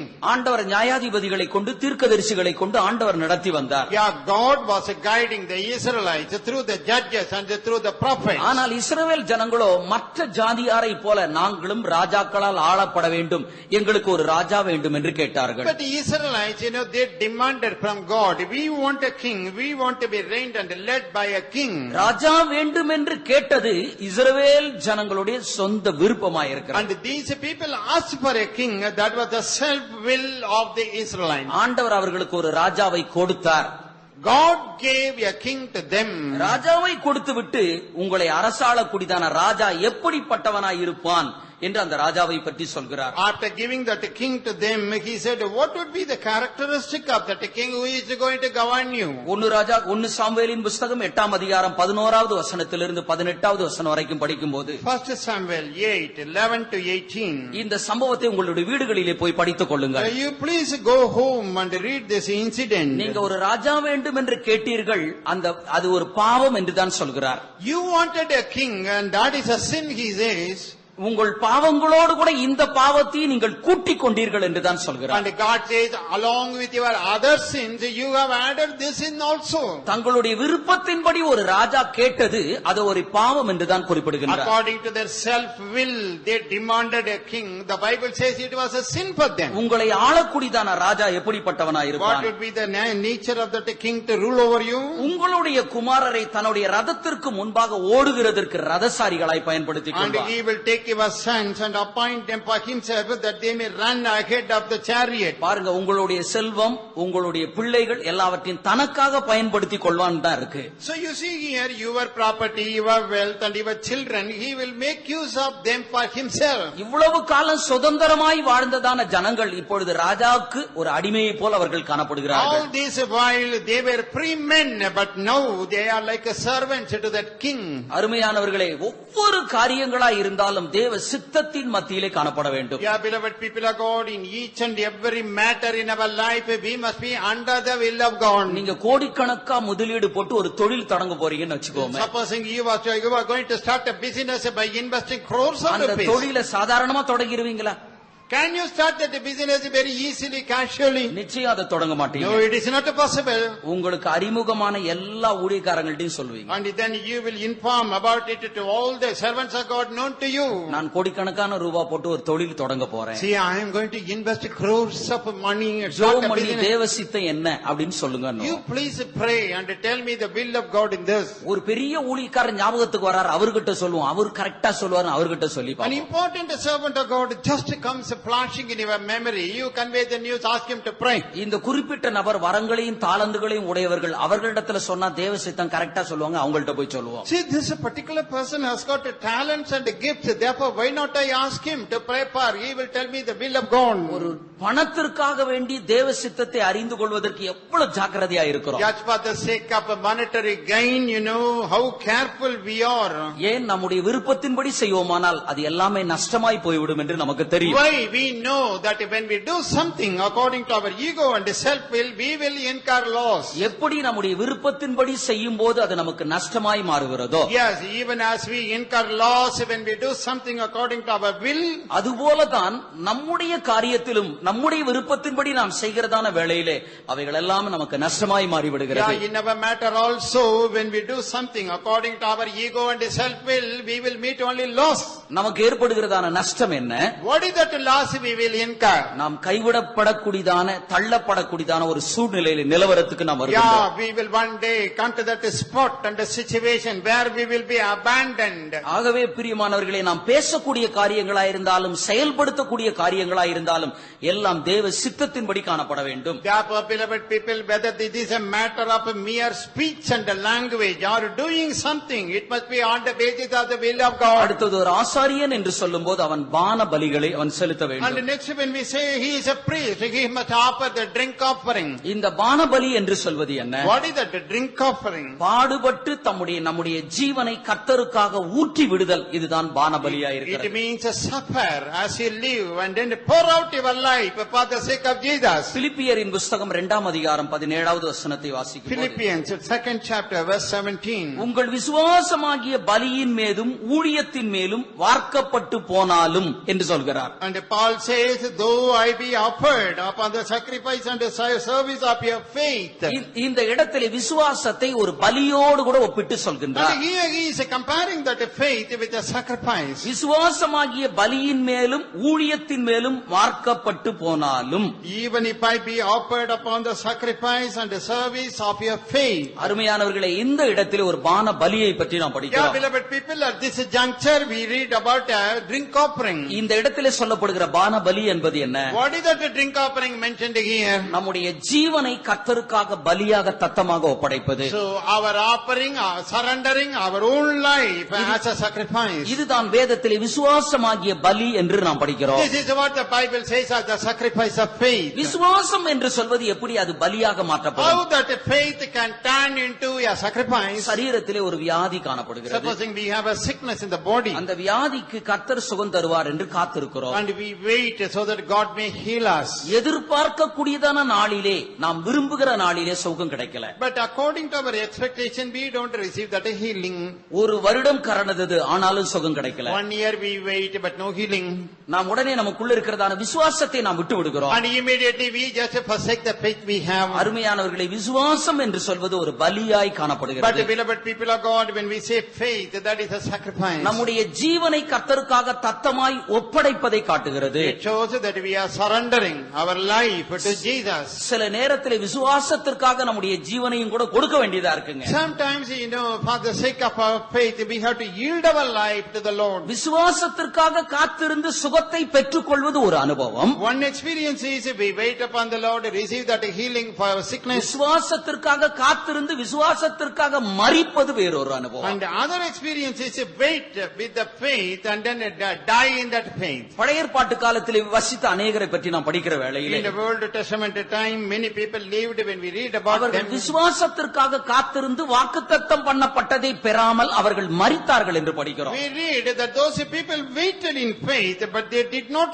receive that thing which was promised. They all died in faith. விசுவாசத்திற்காக அவர்கள் காத்திருந்தது மெய்தான். It is true that they waited in faith, ஆனால் வாக்குத்தத்தம் பண்ணப்பட்டதை அவர்கள் அடையாமல் போனார்கள். but they did not attain that which was promised to them. அருமையானவர்களை, நாமும் விசுவாசத்திற்காக காத்திருக்கிறோம். Yeah, beloved people, we are also waiting in faith. ஆனாலும் ஆண்டவர் சில நேரத்தில் சுகம் தராமல் காணப்படுகிறது. But sometimes it may appear that God is not healing. அதற்காக நாம் வேதனைப்படக்கூடாது, துக்கப்படக்கூடாது. But we should not be grieved about that. ஆண்டவருடைய வேலைக்காக நாம் காத்திருந்து நம்மை ஒப்படைக்க வேண்டியதா இருக்கிறது. But we have to surrender and wait for the time of the Lord. அதுதான் நம்முடைய ஜீவனை கர்த்தருக்காக ஒப்படைத்தல் என்று சொல்வது. And that means surrendering our life to the Lord. இன்னொரு விதத்திலே சொல்லுமானால் இதை பாடுபடுதலுக்கு ஒப்புமையாக கூட நாம் சொல்லலாம்.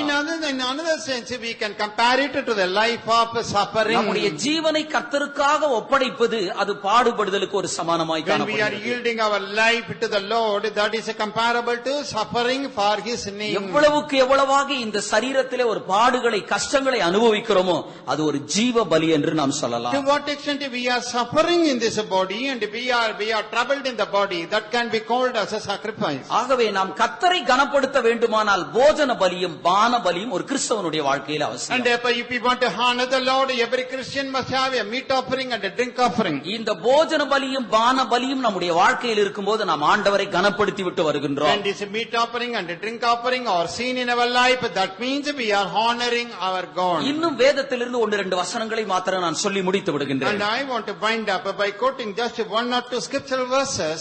ஏசாயாவின் புத்தகம் 43ஆம் அதிகாரம் 4வது வசனத்தை நான் வாசிக்கும்போது Isaiah 43 verse 4. நீ என் பார்வைக்கு அருமையானபடியால் கனம் பெற்றாய் என்று நாம் படிக்கிறோம். Today we read, because you were honorable in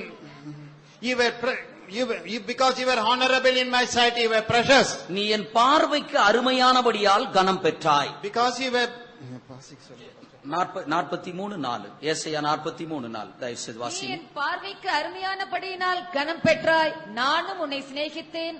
ஆதலால் உனக்கு பதிலாக மனுஷர்களையும் உன் ஜீவனுக்கு ஈடாக ஜனங்களையும் கொடுப்பேன். Since thou wast precious in my sight, thou hast been honorable, and I have loved thee, therefore will I give men for thee and people for thy life. நீ என் பார்வைக்கு அருமையானபடியினால் கனம் பெற்றாய் என்று நாம் படிக்கின்றோம். In this verse we read, since you were precious in my sight, you were honorable. இந்த இடத்தில் ஆண்டவர் கொடுக்கிறதான மற்றொரு கணத்தை பற்றி And படிக்கலாம். here we read about another type of honor God is ஆண்டவர் conferring. யாருக்கு கணத்தை தருகின்றார்? Whom God will give that honor. என் பார்வைக்கு நீ அருமையானபடியினால் நீ கனம் பெற்றாய். You were honorable because you were precious in my sight. அருமையானவர்களே, நம்முடைய ஜீவியம் தெய்வத்தினுடைய பார்வையிலே ஒரு அருமையான ஜீவியமாய் Beloved காணப்படுகிறது. people of God, our personal life must be precious in the sight of God. இந்த அருமையான ஜீவியம் என்பது என்ன? What is that precious life? அதுதான் பரிசுத்த ஜீவியம் என்று That is the சொல்வது. holy, sanctified life. ஒரு நபர் எவ்வளவுக்கு எவ்வளவாக பரிசுத்தமாய் ஜீவிக்கிறார்கள் அவர்கள் தெய்வத்தினுடைய பார்வையிலே அருமையானவர்களாய் To எண்ணப்படுகிறார்கள். what extent a person is leading a sanctified, holy life, he is considered precious in the sight of God. அப்படிப்பட்டவர்கள் தெய்வத்தினுடைய பார்வையில் அவர்கள் மேன்மையாக எண்ணப்படுகிறார்கள். Such a group of people, will be honorable before God. ஆண்டவர் ஒரு மனுஷனை உயர்த்துறதும் தாழ்த்துறதும் அவர்களுக்குள்ள இருக்கக்கூடியதான பரிசுத்தத்தின் மூலமாக. And the exaltation and the abasement which the Lord is giving depends upon that sanctification seen in உங்க a man. மனசும் மாம்சமும் விரும்புகிறபடி எல்லாம் ஜீவிச்சுட்டு ஆண்டவர் என்ன கனப்படுத்தணும்னு நினைச்சீங்கன்னா எத்தனை பேர் காலை பிடிச்சாலும் சரி நீங்க உயர்ந்து போகவே முடியாது. If you will live according to the desires of your flesh and your mind, you may be requesting so many people to pray for you, but God will never exalt you, honor you. நீங்க பரிசுத்தமா மாத்திரம் ஜீவிச்சு பாருங்க, இந்த ஆடி ஸ்ட்ரீட்டே ஒன்னா சேர்ந்து நின்னாலும் கூட உங்களை யாரும் ஆசைக்க கூட முடியாது. You lead a holy life and then against you, although Addis Street may join together, but they cannot move you. ஒரு மனிதனை ஆண்டவர் கனப்படுத்துவது அவனுக்குள்ள இருக்கக்கூடியதான பரிசுத்தத்தின் மூலமாகத்தான். And therefore the Lord is honoring a person, it is because through that holiness is seen in a man. ஆண்டவர் யோசேப்பை கனப்படுத்தினார், என்ன காரணம்? God honored Joseph, why? தானியேலை கனப்படுத்தினார், என்ன காரணம்? And why God honored Daniel? அவர்களுக்குள்ள இருக்கக்கூடியதான பரிசுத்தத்தின் மூலமாக. God is because of the holiness and sanctification seen in them. நீங்கள் பரிசுத்தமாய் ஜீவிப்பது ஒருவேளை மற்றவர்களுக்கு தெரிந்தும் இருக்கலாம், தெரியாமலும் இருக்கலாம். Yeah, your holy way of living maybe acknowledged by others or maybe யாருக்கு hidden. தெரிஞ்சாலும் தெரியாட்டால் ஆண்டவர் அறிந்திருக்கின்றார். So whether other people know it or not, it is immaterial. God யோசேப்பு knows. சிறைச்சாலையிலே தான் காணப்பட்டான். Yeah, Joseph was after all in a prison. ஆனால் நாள் வந்தது, ராஜா அவனை ஆள் அனுப்பி அவனை வரவழைத்தான் என்று நாம் The வாசிக்கிறோம். Bible says that day came and the king sent a word and brought him to himself. சில நேரத்திலே நாம் தவறாக எண்ணப்படக்கூடிய ஒரு சூழ்நிலை உண்டாகும். Yeah, sometimes people will mistake us and speak about us wrongly. நம்மோடு கூட இருந்தவர்களே கூட சில நேரத்துல தப்பா நினைப்பாங்க. The people who are with us, they will have a very wrong impression about us. நீங்க பரிசுத்தமா மாத்திரம் ஜீவிச்சிட்டீங்கன்னா எதையும் பத்தி கவலைப்படாதீங்க. If only you lead a holy life, but don't be perturbed about anything. பேசுறவங்க பேசட்டும், தூற்றுறவங்க தூற்றட்டும், காலம் வரும் கர்த்தர் உங்களை கனப்படுத்துவதற்கு. And those the people who speak evil about you, let them continue, but don't worry, the time will come, God will exalt you. தேவனுடைய பார்வையிலே நாம் அருமையானவர்களாய் நாம் Yeah, in the sight of God we must be precious. அடுத்தது நீதிமொழிகளின் புத்தகம் 3ஆம் அதிகாரம் 9வது வசனத்தை நாம் படிக்கிறோம். Proverbs 3:9. உன் பொருளாலும் உன் விளைவின் எல்லா முதற்பணங்களினாலும் என்னை கனம் பண்ணு என்று சொல்கிறார். And there he says, honor the Lord with your substance and with the first fruits of all your increase. உன் பொருளாலும் உன் விளைவின் எல்லா முதற்பலன்களினாலும் கனம் பண்ணு என்று சொல்கிறார். And he says here, honor the Lord with your substance and with the first fruits of all your increase. அருமையானவர்களே, நாம் கர்த்தருக்காக கொடுக்கக்கூடியதான காணிக்கை தசமபாகம் என்று சொல்வது ஆண்டவரை கனப்படுத்துவது. Yeah, beloved people, that tithe and offering which we are offering to the Lord is in a way honoring the Lord. நாம் கனப்படுத்தும் போது கர்த்தர் நம்மை கனப்படுத்துவார். When we honor our Lord, he will honor us. இந்த கனம் என்று சொல்வது இந்த பூமியிலே முடிந்து விடுகிறது அல்ல. And this honor will not stop with this life in the world. நித்தியத்திலும் ஆண்டவர் மேன்மையான ஒரு இடத்திற்கு கொண்டு போய் நம்மை கனப்படுத்துகிறார். Yeah, in eternity also the Lord will take us to an exalted position and honor us. அகஸ்வேரு ராஜா ஆமானை பார்த்து இப்படி கேட்கின்றார். King Ahasuerus looking at Haman, he says, ராஜா கனம் பண்ணக்கூடியதான மனிதன் எவ்விதமாக கனம் பண்ண வேண்டும்? and in what way a person must be honored if that king wants to honor him? அதற்கு ஆமான் தன்னை தான் ராஜா கனப்படுத்த போகிறான் என்று நினைத்து இப்படி சொல்கிறான். And Haman assumed that after all the king is going to honor me. ராஜா கனம் பண்ணக்கூடியதான மனிதன் ராஜாவினுடைய குதிரை அவனுக்கு கொடுக்கப்பட வேண்டும். And that person to be honored by the Lord, to him the horse of that king must be given. ராஜா அணிந்து கொள்ளக்கூடிய ராஜ வஸ்திரம் காணப்பட வேண்டும். And the royal apparel of that king must be given to him. ராஜா அணிந்து கொள்ளக்கூடியதான கிரீடம் காணப்பட வேண்டும். Even the very crown of that king must be given to him. ஆமான் 3 காரியத்தை சொல்றான் பாருங்க. See, Haman is telling 3 things here. ஒன்று ராஜா ஏறக்கூடிய குதிரை. And the first thing is that a horse upon which the king will mount. இன்னொன்னு ராஜா போட்டுக் கொள்ளக்கூடியதான வஸ்திரம். And the second is the royal apparel which the king will put on. மூன்றாவது ராஜா போட்டுக் கொள்ளக்கூடியதான கிரீடம். And thirdly that crown which the king only can wear. ராஜா கனம் பண்ணக்கூடிய மனுஷனுக்கு இந்த 3 காரியமும் கிடைக்கணும். And the person to be honored by the king, he will receive these 3. இந்த இடத்திலே சொல்லப்படுகிற ராஜா என்று சொல்வது யார்? And who is that king we are speaking about here? ஆண்டவராகிய இயேசு கிறிஸ்து ராஜாதி ராஜாவாய் Yes, the இருக்கிறார். Lord Jesus is the King of Kings. இந்த பூமியிலேயும் ஆண்டவர் நம்மளை கனப்படுத்துகிறார். Yeah, right on this earth the Lord will honor us. நித்தியத்திலும் ஆண்டவர் நம்மை Yeah, in கனப்படுத்துகிறார். eternity also he will honor us. நித்தியத்தில் ஆண்டவர் நம்மளை எப்படி கனப்படுத்துகிறார்? In what way the Lord will honor us in eternity?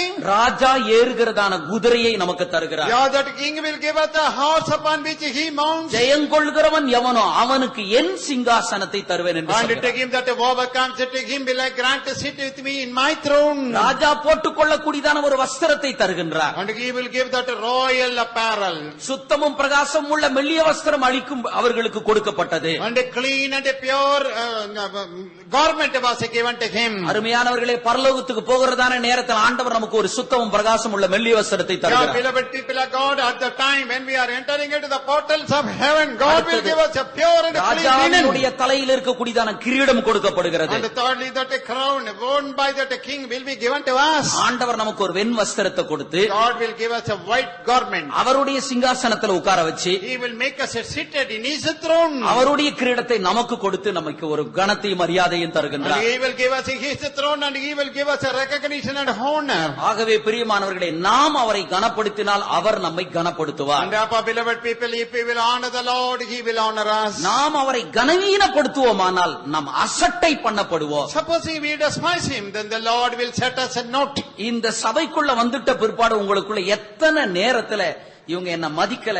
எனக்கு மரியாதை கொடுக்கலன்ற நேரம் குறைப்பட்டு கொண்டீர்கள். And once, see, the right from the time you entered into this church, how many times you felt these people are not recognizing me at all. இப்படிப்பட்ட ஒரு எண்ணங்கள் எப்போதெல்லாம் வந்துச்சோ அப்போதெல்லாம் நான் ஏதோ கர்த்தரை விட்டு விலகி இருக்கிறேன் அப்படின்னு யோசித்து பாருங்க. Whenever you had that impression, please understand that you are far away from the Lord. ஆண்டவர் உங்களை கனப்படுத்த வேண்டுமானால் முதலாவது பலி செலுத்துங்கள். Yeah, if you want the Lord to honor you, first of all, offer the sacrifice. போஜன பலியை பலியையும் பான பலிகளையும் செலுத்துங்கள். Yeah, bring that meat offering and the drink offering to the Lord. கர்த்தருடைய பார்வையிலே அருமையானவர்களாய் ஜீவியுங்கள். Then you live as a precious soul in the sight of God. பரிசுத்தமாய் ஜீவிப்பதற்கு பிரயாசப்படுங்கள். And labor, endeavor to lead a holy life. உன் பொருளாலும் உன் விளைவின் முதற் பலன்களினாலும் கர்த்தரை கனப்படுத்துங்கள். Then honor the Lord with your substance and with the first fruits of your increase. நீங்க கனப்படுத்தும் போது கர்த்தர் உங்களை கனப்படுத்துவார். When you honor the Lord, He will honor you.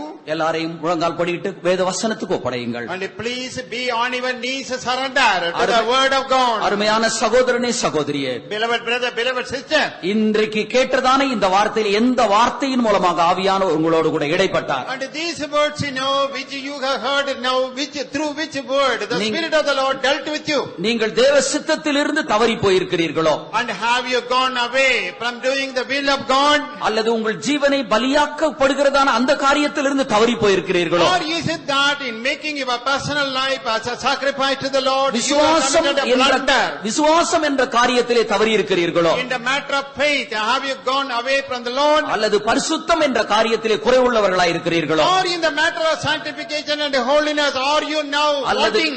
கர்த்தருக்கு கொடுக்கக்கூடிய காரியத்திலே குறைவுள்ளவர்களாய் Or in இருக்கிறீர்களோ? the matter of offering to the Lord, are you sin lacking? எவைகளாய் இருந்தாலும் சரிப்படுத்திக் கொள்ளுங்கள். Whatever it may be, you make that a correction now. நீங்கள் சரிப்படுத்திக் கொள்வீர்களானால் கர்த்தர் உங்களை ஆசீர்வதிப்பார். If you will correct yourself, then the Lord will bless you. ஆண்டவர் உங்களை கனப்படுத்துவார். Yeah, God will honor you. அந்த கணம் எப்பொழுது வரும்? When you will receive that honor, இப்போதே அந்த கணம் வரும். right now that honor will come. ஒரு முக்கியமாய் ஒரு காரியத்தை சொல்கிறேன். I want to tell you an important thing. நீங்கள் உங்களை சரிப்படுத்திக் கொள்வீர்களானால், If you will correct and mend yourself, எந்த இடத்திலே நீங்கள் கனஈனப்படுத்தப்பட்டீர்களோ, in which place you got dishonored, அந்த இடத்திலே இப்போதே கனப்படுத்தப்படுவீர்கள். in that place right now you will be honored. வேதத்திலே நேபுகாத்நேச்சாரை பாருங்கள். In the word of God, look at that Nebuchadnezzar. அவன் தன்னை மேன்மையாக நினைத்துக் கொண்டான். He thought high about himself. இந்த பதவியை கர்த்தர் கொடுத்ததுன்னு அவன் நினைக்கவே இல்லை. He never thought that God gave him that position. என்ன நடந்தது?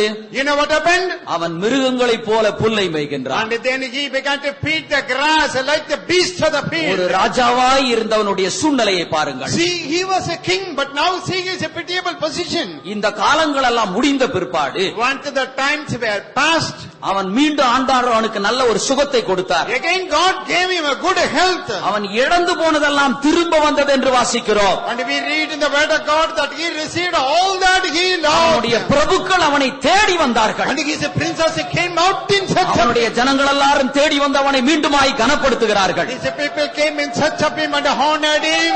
அவன் உன்னதமான தேவனை அவன் புகழ்ந்தான், ஆண்டவரையும் கூட கனப்படுத்துறான். And he began to honor God. He began to exalt that most high God. எப்போது உங்களை நீங்கள் சரிப்படுத்திக் கொள்கிறீர்களோ, That the very moment you correct yourself, அப்போதே ஆண்டவர் உங்களை கனப்படுத்த தொடங்கி விடுவார். right from that moment God begins to honor you.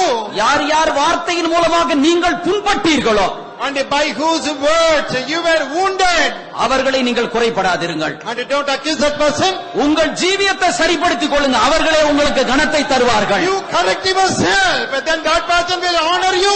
உங்களை தாழ்த்தினவர்களே உங்களை உயர்த்துவார்கள். And the person who abased you will exalt you. உங்க அலுவலகத்தில் தாழ்த்தப்பட்ட நிலவரத்தில் இருந்தாலும் கர்த்தர் உங்களை உயர்த்துவார். In your office you might have been demoted, but God will exalt you. வேத வாக்கியங்களுக்கு ஒப்படையுங்கள். Surrender to the word of God. Hallelujah, hallelujah, hallelujah. We worship you. We worship you, Jesus. ஹல்லேலூயா. தாவே ஸ்தோத்திரம் ஆண்டவரே, ஸ்தோத்திரம் ஆண்டவரே. இன்றைக்கு உலகத்தை எடுத்துக்கொள்ளுங்க. See, look around in this world.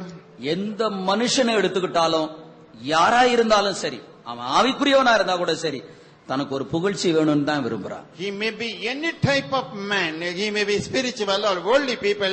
He wants to be praised, appreciated by others. உலகத்திலேயே புகழுக்கு மயங்காத மனுஷன் இல்லைன்ற மாதிரி ஒரு சூழ்நிலை உண்டாகிறது. And you see, in the whole world there is not even a single individual who is not carried away by praise. எல்லாரும் தன்னை மேன்மையா சொல்லணும்ன்ற ஒரு எண்ணம் தான் இருக்கு. And they all have that notion that all people must appreciate and exalt him. அருமையானவர்கள், இது மனிதனிடத்தில் அல்ல, தேவனிடத்தில் இருக்கிறது. Oh beloved people, it is not in man, but it must come from God. நீங்கள் உங்களை சரிப்படுத்திக் கொள்ளுங்கள், கர்த்தர் உங்களை கனப்படுத்துவார். Correct yourself, God will honor you. கர்த்தர் உங்களை மேன்மைப்படுத்துவார். The Lord will exalt you. எல்லாருக்கும் மேலாக நீங்கள் உயர்த்தப்படுவீர்கள். And you will be exalted above all the other people. ஹல்லேலூயா. ஸ்தோத்திரம் ஆண்டவரே.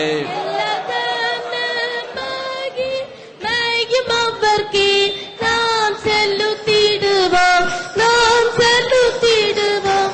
எல்லா துதி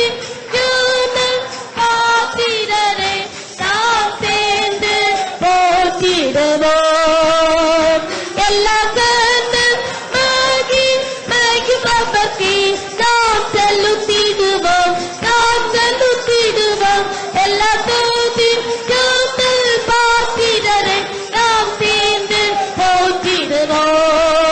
எல்லா மகிமவர்க்கு நாம் செலுத்திடுவோம், நாம் செலுத்திடுவோம். எல்லா துதி பாத்திரரை நாம் சேர்ந்து போற்றிடுவோம். எல்லா மகிமவர்க்கு நாம் செலுத்திடுவோம், நாம் செலுத்திடுவோம். எல்லா துதிக்கும் பாத்திரரை நாம் சேர்ந்து போற்றிடுவோம். எல்லா மகிமவர்க்கு நாம் செலுத்திடுவோம், நாம் செலுத்திடுவோம். எல்லா துதிக்கும் பாத்திரரை நாம் சேர்ந்து போற்றிடுவோம். எல்லா Praise the Lord. Hallelujah. Kave. Kudubi karabala karabaka tudai nabodi arabala yundara arabodi arabala kudubi kudubi. Praise the Lord. Hallelujah. Hallelujah. Hallelujah. ஆமென் ஆண்டவரே. Praise the Lord. எல்லாரும் ஸ்தோத்திரம் பண்ணுங்க.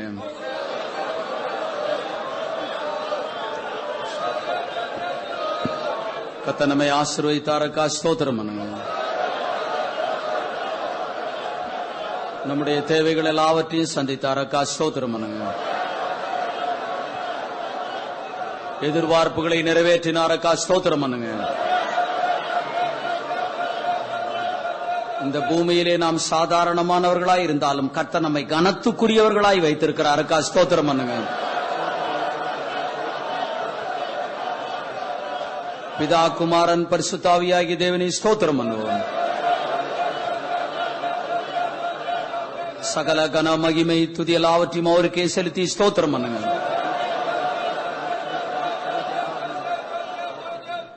കർത്താവേ, പരിശുദ്ധ പിതാവേ, ആശീർവദിക്കപ്പെട്ട നല്ല വേളയ്ക്കായി സ്തോത്രം. இந்த மனமகிழ்ச்சி நாளை சந்தோஷத்தோடும் மகிழ்ச்சியோடும் உண்மை ஆராதிக்கும்படியாக நீர் எங்களுக்கு தன்னை கிருபைகளுக்காக ஸ்தோத்திரம். எங்களுடைய ஆராதனையோட துவக்கம் முதல் பரிசுத்தாவியானவரை எங்களோடு கூடியிருந்து எங்களை நடத்தியபடியாக ஸ்தோத்திரம்.